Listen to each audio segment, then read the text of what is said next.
बंस road की खास अरबी पराठा फेमस है, इसलिए बहुत दूर से लोग यहाँ पे अरबी पराठा खाने आते हैं, दही बड़े वगैरह।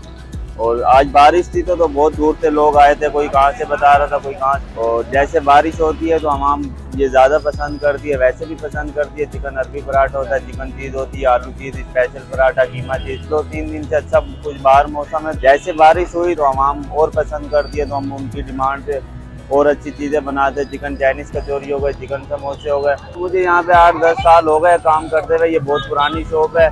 और चिकन अरबी पराठा होता है, चिकन सब्जी अंडा, और खाली चिकन वाला भी होता है, कीमा अंडे का भी होता है, चिकन चीज़ होता है, आलू चीज़ होता है। इसमें बहुत सारी वैरायटी हैं, जैसे आवाम मांगती है उनकी फरमाइश भी पूरी करनी पड़ती, ताकि हर कोई लेके जाए। क्योंकि ये कुछ बाहर मौसम के अंदर फिर हर किसी का दिल करता है समोसे खाने का, तो हमारे पास बहुत सारी वैरायटी है। चना चाट भी है, दही बड़ा भी है।